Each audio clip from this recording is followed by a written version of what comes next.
Goeiemôre, good morning, ek is Arnold Gertz. Nou, as jy iets van golf af weet, dan sal jy weet dat span Suid-Afrika se Christian Maas, Daniel Bennett en Charles Barnard Saterdag hulle name diep in golfgeskiedenis ingekerf het toe hulle die land se eerste Eisenhower trofee ooit verower het met 'n klinkende triomf van 8 houe op die Tanah Merah buiteklub in Singapore. Iets baie spesiaal, dit gebeur nie gereeld nie. En afrigter van die twee jong manne wat so goed gespeel het, is hier by ons in die ateljee, Nico van Rensburg. Altyd lekker om jou te sien, my ou broer. Dankie Arnold. Ja, het is 'n ongelooflike naweek gewees en eers baie geseënd dat Suid-Afrika vir die eerste keer in die geskiedenis die Eisenhower kan wen in die wêreld amateur toernooi. So dis die World Cup van golf. Presies reg. Verduidelik vir ons gou-gou, jy kyk nou al vir 'n lang tyd na die twee jong manne, Christian en Daniel. Kyk, Christian is familie vir my. Sy pa is my kleinneef en ek het hom toe hy so 13 jaar oud was, het sy pa uiteindelik besluit om my toe te kom. Want ek het 25 jaar op toer gespeel en ek het altyd so nou en dan by die ouers by sy pa gaan slaap en ek's net in en uit, en toe ek opgehou speel het so 13 jaar terug besluit ek ons moet nou net begin kyk na die youngsters en dit het Christian gekry het. Jy kan onmiddellik gesien dat hy so 'n spesiale talent, jy weet, en wat hy gedoen het in die jare. En ek sê altyd vir die mense, dit is baie mense sien wat nou vinnig gebeur het. Dit is baie harde werk.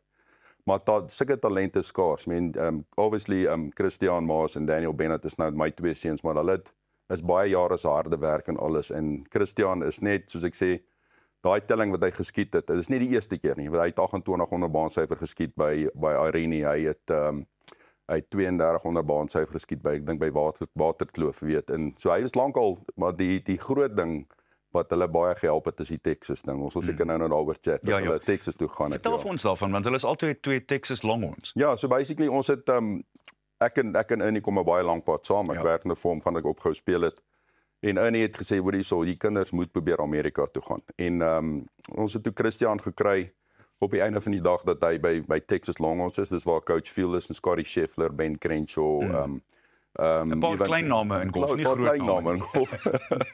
En ons het hom daarin gekry en dit het net sy hele perspektief verander. Jy weet, hulle speel Colonial, hulle speel Augusta, hulle speel al die topbane en hulle kyk, daai NCAA golf is next level. Ja. Die ouens wat daar speel is baie hulle kompeterend. Jy weet, elke week moet die college golfers kwalifiseer om te speel in jou college span. En Christian is toe nommer 1 daar en ons het toe op die einde van die dag 'n jaar en 'n half terug het ons vir Daniel Bennett ook daar gekry. Dit is 'n ongelooflike storie van 'n seun wat hy sou vir sy Afrika nommer 1 uit sou Europa toe gegaan het. En toe sê die belly hoofmeid, sy hoorie so hy moet 'n bietjie sy wiskunde uit. Die wiskunde is nie lekker nie. Toe kon hy nie gaan nie, maar toe bel Coach Fields, maar toe bel ek vir Coach Fields, sê ek moet ons vir Daniel Bennett daar kry. Sy nou probleem hier ouetjie. Ek onthou hy het nou die dag die wêreldrekord -34 gebreek, so ons gaan hom vat. En toe hulle die tweede van hulle nou daar is, het Coach Fields mentor hulle baie goed. En Christian het baie vir Daniel gehelp. En hulle is soos die relatief Goosen in die 11. Dink ek daar's 'n lekker rivalry, baie goeie rivalry en dit maak hulle baie sterk, jy weet. En NCAA golf en D1 college golf, en ek het 7 seuns daar in Amerika.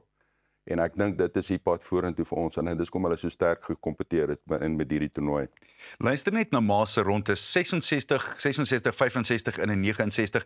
Hy het die individuele kompetisie met 'n buitengewone 10 houe gewen en op 22 onder geëindig. En hier's die, soos hulle sou sê op Engels, die kikker, en ek praat nie van Andrei Pollard nie. Dis 1 hou minder as John Rahm se 72 pytjie rekord.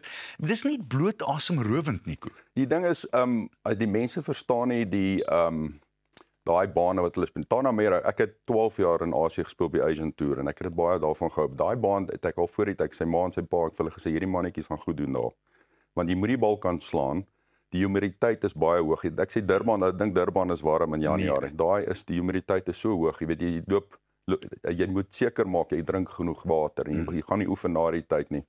Maar daai tellings wat hy daar geskiet het, as jy kyk hoe ver hy gewen het. Jy speel teen die bestes in die wêreld.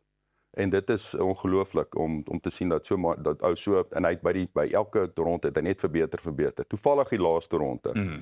Toe hy op die bal loop, toe sien ek hy staan met sy drywer en almal slaan met 'n yster af. Toe weet ek hier's probleme vir die manne. Ja. Hy gaan nie weggaan nie. Wat dink jy beteken dit vir Suid-Afrikaanse golf, nie net amateur golf nie, maar ook beroepsgolf?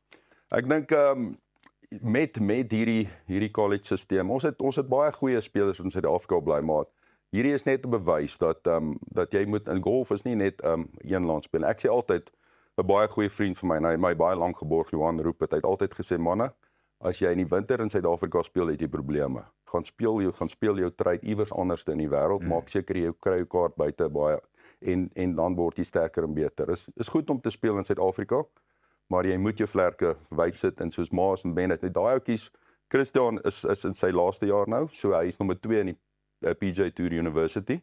Sy nommer 1 is kry stryd sy PGA Tour. Dan gaan hy reguit PGA Tour toe. Of hy kry soos hy kon Ferry, daar's net volgende 9 gekry het soos Christo Lambrecht en Aldrich Potgieter, hulle is daardeur gegaan. En maar Daniel Bennett kan in die accelerated gaan, jy kry punte en dan kan jy voor die tyd jou kaart kry. So ek sal sê vir golf in Suid-Afrika is dit great dat om te sê dat uiteindelik in die geskiedenis het ons nou 'n wêreldbeker ook en ek's baie trots op die 2 seuns. En daar's 'n span van 3, maar die 2 wat ek nog kyk het is dit regtig gestand up en deliver hoor. En net vir interessantheidshalwe, in 1980 was die Suid-Afrikaanse span tweede en derde in 72 en 70 en daai 70 span wat bestaan uit Hugh Bayaki, John Fourie en Dale Hayes en ons weet al 3 van hulle was uitstekende beroepsspelers. Totaal op 'n ander noot en ek dink dis 'n onderhoud vir 'n ander tyd en ek wil graag hê jy moet weer met ons daaroor kom gesels, maar jy het gesê jy werk vir Ernie, jy werk vir Els met autism. Waaroor gaan dit en hoe werk dit vir jou? Ja, ek sê Ernie se commercial manager in Suid-Afrika, so ons kyk na sy besighede, ons met die wyne baie meer in die commercial side, maar die Els vir autism, ons kyk na 115 families in Suid-Afrika. Ons doen 12 golfdae reg oor die land waar ons die top LSM en mense skryf en hulle speel daar en daar kry ons geld ons bymekaar bly in Suid-Afrika. Ek weet die geld in Amerika het al $200 miljoen vir daarso. Maar in Suid-Afrika al die geld wat ons in Suid-Afrika doen kry bly in Suid-Afrika. So ons kyk na families. Die groot ding van autisme is basically die kinders is moeilik om te hanteer. So jy kan nie, die ouers is die mense wat eintlik die behandeling moet kry. Ons kyk na die ouers, bring die ouers en die kinders in en aan die einde van die dag is dit 'n baie nice course en dit is vir my Ben is my peetkind. So baie lief vir Ben en dit is 'n manier vorentoe. Ons net kyk hoe ons dit kan help. Nico, baie dankie dat jy kom kuier. Dit sê vir die 2 jong manne, ons gaan probeer om donderdagoggend met hulle te gesels. Maar baie dankie vir jou tyd en welgedaan. Ons is regtig trots op julle. Plesier, baie nice program. Dankie, waardeer dit.